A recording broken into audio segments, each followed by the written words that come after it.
Olá, pessoal! Então vamos para mais uma resolução de exercícios. Na aula de hoje, falando sobre cubos e paralelepípedos. O primeiro exercício nos diz se a diagonal da face de um cubo mede 5 raiz de 2, então qual será o volume desse cubo? Bom, a fórmula da diagonal da face é dada por aresta raiz de 2. Então, vamos substituir esse 5 raiz de 2 no lugar do D. Então, nós ficamos 5 raiz de 2 igual a raiz de 2. Podemos cortar a raiz de 2, que está presente dos dois lados, e sobra somente que a aresta mede 5. Bom, a aresta do cubo mede 5. O seu volume é dado pela aresta ao cubo. Logo, o volume é 5 elevado ao cubo, que é 125. E a alternativa correta é a alternativa D. Questão 2. Sendo A, B, C, D, a linha B', C', D', um cubo, calcule o seno do ângulo alfa. Então, primeiro a gente precisa enxergar esse triângulo que está sendo formado ali pelo ângulo alfa, ok? Então, percebam que a gente consegue desenhar um triângulo ligando os pontos A, B e D', ok? E vamos considerar que o lado desse cubo seja igual a B.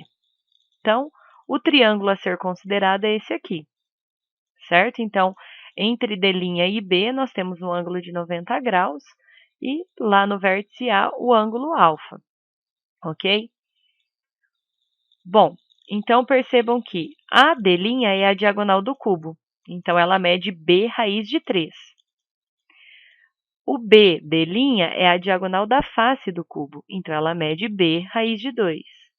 E a B é o segmento que vale a aresta do cubo, que é B. Dessa forma, então, nós podemos utilizar a trigonometria para calcular, então, o valor do seno A, que vai ser o cateto oposto dividido pela hipotenusa. O cateto oposto é o segmento BD' e a hipotenusa é o segmento AD'. Então, nós temos B raiz de 2 dividido por B raiz de 3. Cortamos os B's, sobra somente raiz de 2 dividido pela raiz de 3. Fazendo a racionalização, ou seja, multiplicando por raiz de 3 em cima e embaixo. Então, resta para nós que o seno do ângulo alfa é raiz de 6 dividido por 3. Questão 3, uma questão do Enem. Então, ele fala o seguinte: ao planificarmos o cubo A, B, C, D, E, F, G, H, representado a seguir, a figura plana que representa corretamente uma das possíveis planificações com as posições dos vértices A e F devidamente localizadas é? Então, nós temos aqui 5 planificações, ok? Percebam que algumas delas nem vão formar o cubo, tá? Algumas delas são até impossíveis de fechar o cubo, que é o caso da letra A e da letra B, certo? Então, nós ficamos entre a C, a D e a E. Mas quando nós analisamos o posicionamento dos vértices A e F, se nós voltarmos na figura anterior, o A está na frente e em cima e o F está atrás e embaixo, eles são totalmente opostos. A única planificação em que vai ser possível ter esse A e esse F posicionados nesses locais é a letra E. Bom, mas por que, né? A letra E. Então, basta com que vocês imaginem a montagem desse cubo. Então, se nós projetarmos a montagem do cubo C, os vértices A e F eles ficarão numa mesma face.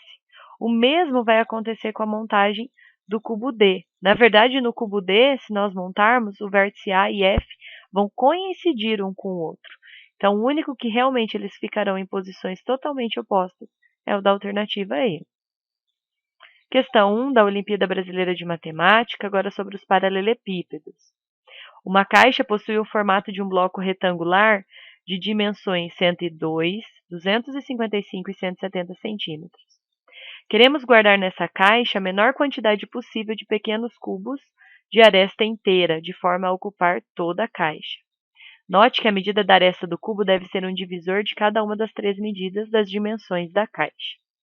Qual é a medida da aresta de cada bloco? Então é o seguinte, nós temos o tamanho da caixa toda, 102, 255 e 170. E eu quero usar a menor quantidade possível de blocos para formar esse bloco retangular maior. Então, eu preciso encontrar um número que seja divisor das 3 dimensões da caixa, o mesmo número, ok? Porque eu quero blocos cúbicos. O cubo ele tem arestas todas iguais. Então, eu preciso encontrar um número pelo qual o 102, 255 e 170 sejam divisíveis. E, além disso, a aresta do cubo ela tem que ser o maior possível, porque a gente quer a menor quantidade de cubos. Então, para usar menos cubos, eu preciso que eles sejam maiores. Então, eu preciso procurar o maior divisor, ou seja, o máximo divisor comum entre o 102, o 255 e o 170. Buscando, então, os divisores comuns dos três, nós observamos que o maior divisor comum entre eles é, então, o 17. Logo, cada aresta dos cubos menores deverão ter medida de 17 centímetros. A letra B, quantos blocos serão necessários? Bom, então, vamos dividir cada uma das arestas pelo tamanho. Então, ali onde nós temos 102 centímetros, cada cubo terá 17, então eu preciso de 6 cubos. De 255 dividido por 17, eu vou precisar de 15 cubos. E 170 dividido por 17, eu vou precisar de 10 cubos. Multiplicando as 3 medidas, as 3 dimensões, então nós teremos que serão necessários 900 cubos. Questão 2. A diagonal da base de um paralelepípedo reto retângulo mede 8 centímetros e forma um ângulo de 60 graus com o lado menor da base. Se o volume dele é 144, então qual é a sua altura? Então, faremos a projeção aqui do nosso triângulo. Observem, a diagonal mede 8, que trata-se da hipotenusa. Temos lá o ângulo de 60 graus. Por se tratar de um triângulo retângulo, então a gente pode usar a trigonometria para estar encontrando as medidas dos outros dois lados desse triângulo, que serão os lados da base do nosso bloco retangular, ok? Então, vamos lá. Usando o seno, nós temos o cateto oposto, que é o lado AB, dividido pela hipotenusa, que é 8. Então, o seno de 60 é raiz de 3 sobre 2. Multiplicamos cruzado. Então, nós chegamos que o lado AB mede 4 raiz de 3. Vamos fazer a mesma coisa para encontrar o lado CB. Entretanto, se vocês preferirem, pode estar fazendo uso também do teorema de Pitágoras. Então, agora usando o cosseno, porque é o cateto adjacente, o cosseno de 60 é meio, multiplico o cruzado, passo 2 dividindo, então o lado CB mede 4 centímetros. De posse disso, então nós podemos calcular o volume, porque essas duas medidas, esses dois catetos que nós encontramos, são a largura e o comprimento da nossa base. Então, o volume é dado por A vezes B vezes C. Então, uma das dimensões mede 4, a outra 4 raiz de 13, e a terceira nós vamos chamar de H, que é a altura que a gente está procurando.